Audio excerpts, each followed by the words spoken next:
Percubaan Suara Satu, Forum Ilmiah Sabah Maju Jaya. Percubaan Suara Dua, Forum Berinformasi Cita-Cita Menjadi Inspirasi. Percubaan Suara Tiga, Forum Intelektual Aspirasi Citra Era Digital. Percubaan Suara Empat, Forum Berpendidikan Bersama Mencipta Impian. Forum Aspirasi dengan hikmah ilmu kita teroka. Bismillahirrahmanirrahim. Assalamualaikum warahmatullahi wabarakatuh.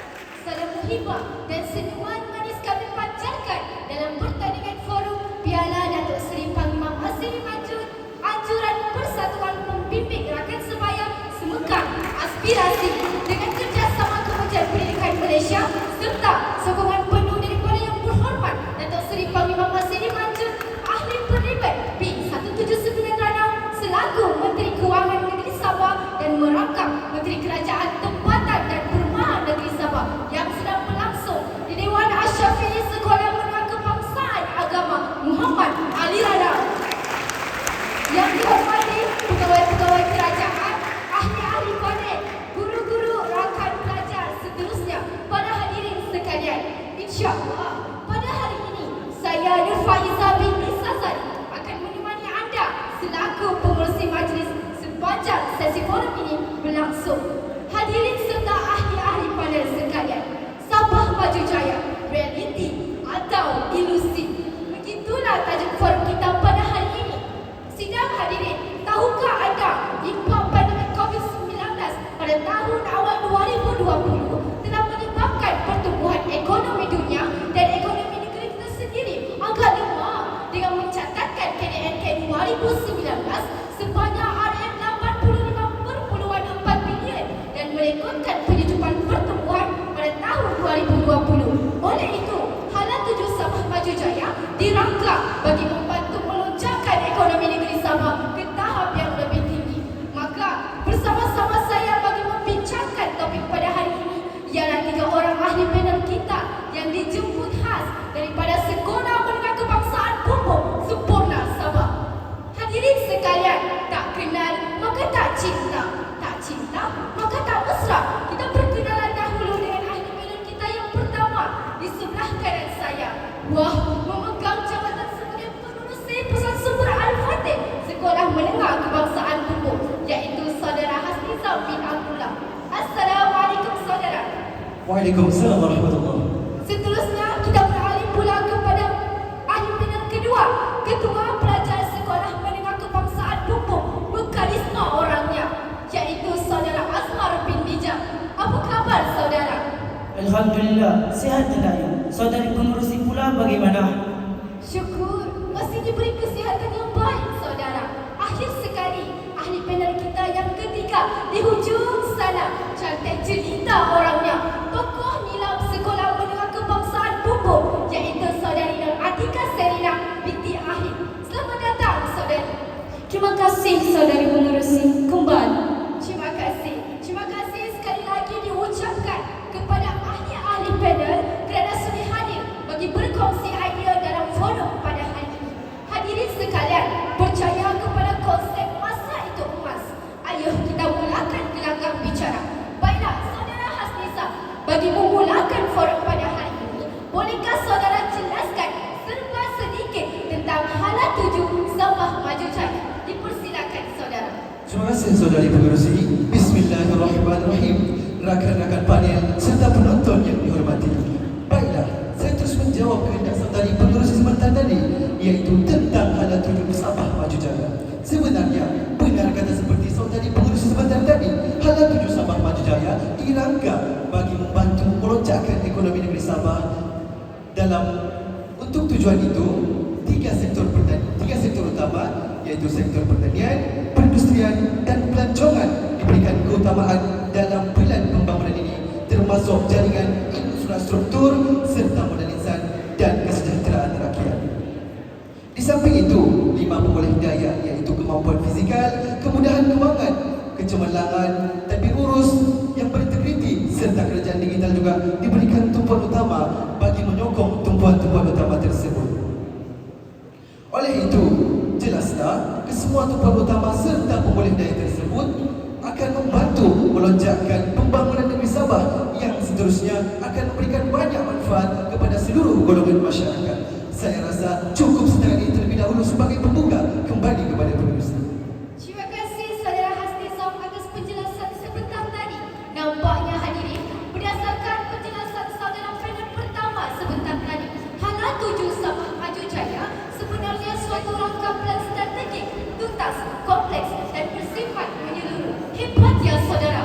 Walau bagaimanapun saudara panel kedua, saya masih tertanya-tanya, malah saya percaya. Hadirin berkacamata di hadapan saya juga turut bertanya-tanya sejauh manakah gagasan ini. Setelah setahun menjadi matra di serata negeri, justru soalan ini saya tujukan kepada saudara Azmar bin Hijam selaku panel kedua. Dipersilakan saudara. Terima kasih saudari pengurusi. Bismillahirrahmanirrahim. Rakan-rakan panel serta penonton yang dihormati, menjawab soalan pengurusi tentang sejauh manakah kejayaan gagasan Hala 7 Sabah Maju Jaya atau lebih tersohor dengan timbangan ringkas SMJ setelah dilancarkan pada penghujung Mac 2021. Barangkali ada persoalan masih bercempura dan perlu dirungkai agar polemik tidak bertambah kusut. Pertama, kita telah melakukan sejarah baru dengan kutipan hasil tertinggi negeri bagi tahun 2021. Pertama kali sejak merdeka, kita berjaya menembusi angka 5 bilion ringgit dengan jumlah keseluruhan kutipan pada tahun kewangan berakhir 31 Disember 2021 ialah 5.449 bilion ringgit. Kedua, dalam sektor pelancongan, bermula 1 April 2022, agensi pelancongan kian melaksanakan promosi pelancongan yang lebih agresif, menyelenggara produk pelancongan yang sedia ada, memperkasa infrastruktur dan kemudahan asas, serta meneroka peluang baru. Antara strateginya adalah mempromosikan Sabah sebagai destinasi pelancongan luar bandar bertaraf dunia. Kini kita mempunyai lebih 500 pengusaha pelancongan desa berasaskan komuniti. Ketiga, kejayaan dalam program pembangunan modern insan melalui penambahbaikan program-program sedia ada dan inisiatif-inisiatif baru yang melibatkan pendidikan, bantuan pengembangan kerjaya dan keusahawanan. Antara inisiatifnya adalah Bukti Bakti, Dewan Belia Sabah dan Majlis Perundingan Pelajar Sabah, Batch Borneo dan banyak lagi. Saya kira cukup dahulu untuk pusingan pertama ini. Kembali kepada pengurusi. Terima kasih saudara Azmar atas penjelasan sebentar tadi. Begitulah hadirin, walaupun baru setahun Hala 7 Sabah Maju Jaya ini dilancarkan, kita sebenarnya telah mencapai beberapa siri kejayaan sesuai dengan peribahasa nan dimaksud sampai nan diamal pecah. Dan saya percaya ya saudara Azmar, sebenarnya banyak lagi kejayaan yang telah ditimpa. Namun atas faktor kekerasan masa pada hari ini, saudara tidak dapat kongsikan kesemuanya. Apapun tahniah kita ucapkan kepada Kerajaan Negeri Sabah di bawah pimpinan Ketua Menteri Sabah Datuk Seri Panglima Haji Jina. Baiklah, beralih pula kepada saudari Atika. Kita sudah tahu beberapa siri kejayaan SMJ dalam usia setahun selepas pelancarannya. Pada pandangan saudari, apakah pula cabaran-cabaran modal insan dan kesejahteraan rakyat wujud dalam merealisasikan SMJ 2021 hingga 2025 ini? Dipersilakan saudari. Terima kasih saudari pengerusi. Bismillahirrahmanirrahim. Ada peribahasa yang berbunyi, yang bulat tak datang bergolek, yang pipih tak datang melayang. Begitu jugalah dengan pelaksanaan SMJ ini. Sudah tentu cabaran berkaitan modal insan dan kesejahteraan rakyat itu yang menjadi perhatian utama. Baiklah, cabaran yang pertama adalah cabaran untuk mendapatkan jurang antara pengetahuan, kemahiran berbanding dengan keperluan industri.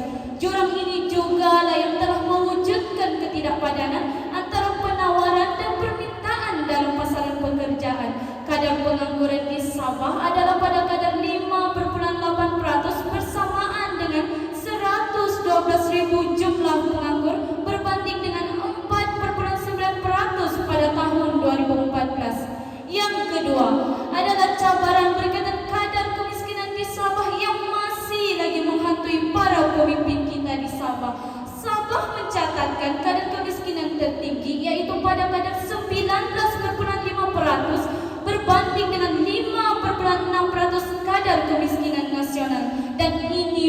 mengatakan Sabah sebagai negeri yang paling miskin di Malaysia.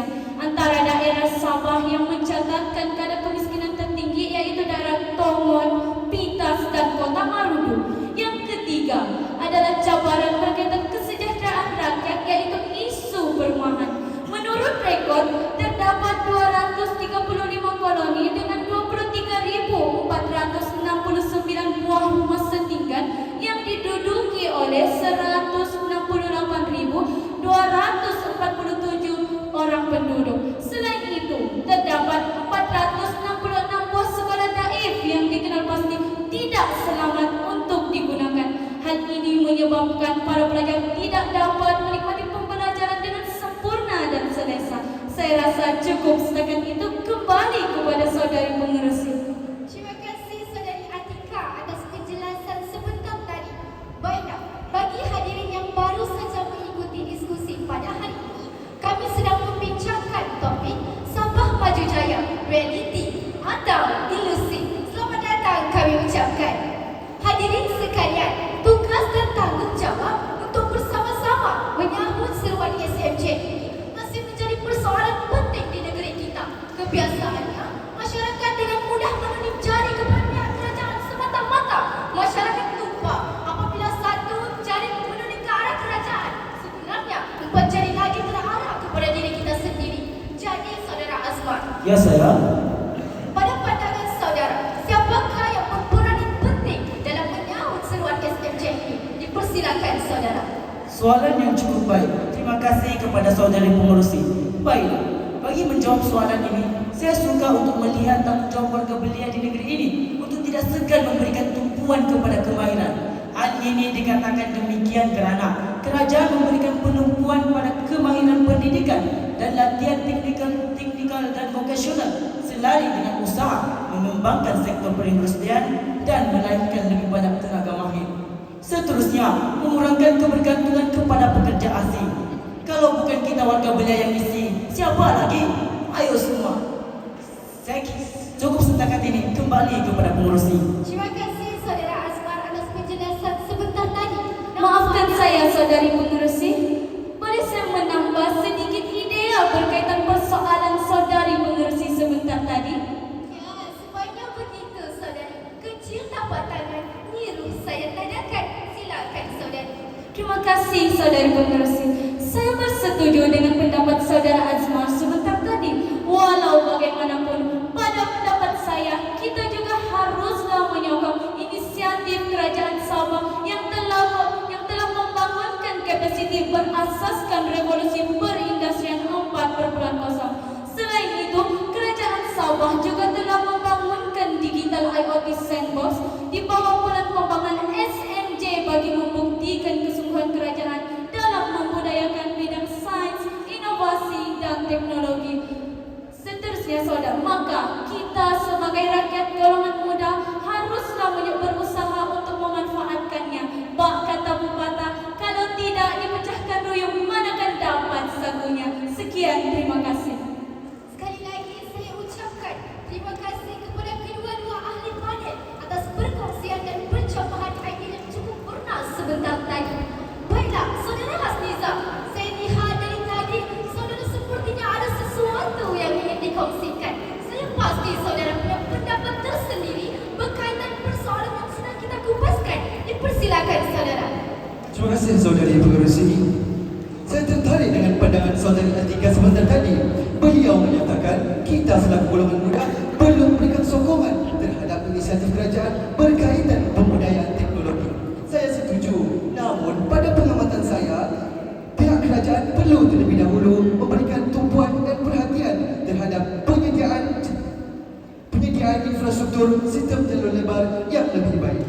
Hal ini saya katakan demikian kerana jurang perbezaan sistem jalur lebar di antara kawasan bandar dan luar bandar sangatlah luas. Hal ini akan menyebabkan golongan bandar terus berkembang dan maju dan golongan luar bandar terus ketinggalan dan kurangnya kemudahan. Sekian, kembali kepada pengerusi. Terima kasih saudara Hasnizam atas pendapat sebentar tadi. Baiklah, sidang hadirin serta ahli-ahli panel sekalian, kita sudah tiba di akhir diskusi. Sebelum kita menamatkan forum pada hari ini, eloklah saya mempersilakan Fadil untuk menyampaikan kata-kata terakhir sebagai rumusan. Justru saya persilakan yang pertama, Saudara Hasnizam. Dipersilakan saudara. Terima kasih sekali lagi kepada saudari pengerusi. Baiklah, hadirin dan hadirat juga para juri sekalian, sebagai kesimpulannya, sebagai golongan muda, kita seharusnya menyahut seruan pihak kerajaan negeri Sabah dan bagi memastikan kerajaan dan negeri kita yang tercinta ini terus maju segera membina kejayaan. Gunakanlah peluang yang terhidang di depan mata untuk memajukan diri, negeri dan negara kita yang tercinta. Sekian, kembali kepada pengurusi. Terima kasih saudara Hasnizam. Seterusnya kita persilakan pula saudara Azman. Silakan saudara. Terima kasih saudara pengurusi. Akhir kalam, kita selaku warga yang berbagai keturunan haruslah memanfaatkan masa untuk mendukung hasrat negeri Sabah Maju Jaya. Hal ini dikatakan demikian kerana nenek saya pernah berpesan, masa itu ibarat pedang. Jika kamu tidak memotongnya, kamu akan terpotong olehnya. Nah hadirin, sia-sialah masa tersebut jika dibasirkan begitu saja.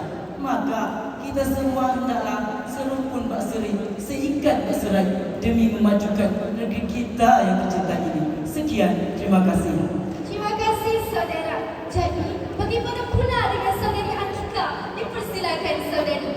Ringkas sahaja saudari pengerusi, cintailah negeri Sabah kita ini. Cintailah seperti mana kita mencintai kedua ibu bapa kita. Insya Allah kita akan menumpahkan seluruh jiwa dan raga kepadanya.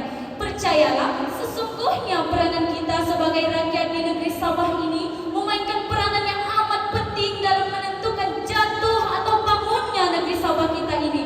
Maka jika bukan kita, siapa lagi? Kalau bukan sekarang, bila lagi? Revolusi pribadi bermula hari ini. Sekian, terima kasih. Terima kasih saudari Atika atas rumusan sebentar tadi. Nampaknya sidang hadirin kita sudah tiba di hujung diskusi. Sebelum berpisah, jutaan terima kasih saya ucapkan kepada kesemua ahli panel serta hadirin yang sudi menyaksikan pertandingan forum Piala Datuk Seri Panglima Masri Majun pada hari ini. Hadirin sekalian, semua pihak haruslah mengkoordinasi sinergi untuk memastikan pelan hala tuju Sabah Maju Jaya ini dapat diteruskan dan berjalan seperti yang dirancang. Walaupun baru setahun pelancarannya, sekali lagi saya katakan pelbagai kejayaan yang telah berjaya dicapai sesuai dengan peribahasa nan dimaksud sampai, nan diamal pecah. Maka besarlah harapan saya agar forum pada hari ini mendatangkan 1001 kebaikan dan kefahaman berkaitan bulan hala tujuh Sabah Maju Jaya ini untuk semua hadirin. Dia tiga, lilin pun tiga, obor tergantung, rumah laksamana. Diam juga, sabar pun juga, ada umur bersemoga lagi kita. Sekian, wabillahi taufiq wal hidayah. Assalamualaikum warahmatullahi wabarakatuh. Maksudul, Polsiko.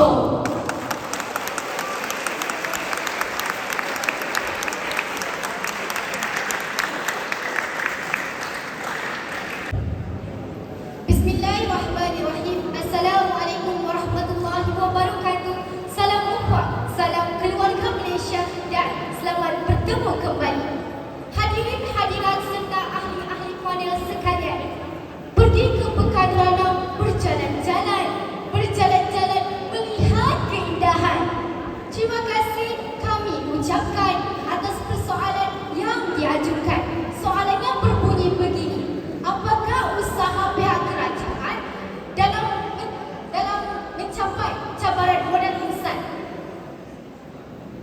Saya mempersilakan mana-mana ahli panel untuk mengungkapkan pandangan berdasarkan persoalan sebentar tadi. Maafkan saya, saudara pengurusi. Ya, silakan saudara. Terima kasih, saudara pengurusi. Pada pandangan saya, perkara utama yang dilakukan pihak kerajaan ialah meluaskan aktiviti ataupun karnival untuk pengetahuan Sabah Maju Jaya. Secara tidak langsung dapat menyatukan kefahaman masyarakat. Maka sudah terang lagi bersuruh bahawa dengan meluaskan karnival ataupun aktiviti tentang Sabah Maju Jaya sudah tentu muafakat akan terjadi antara rakyat dan akan tercapai hasrat Sabah Maju Jaya kembali kepada pengurusi. Terima kasih saudara. Maafkan saya, saudari pengerusi. Silakan saudara. Terima kasih, saudari pengerusi.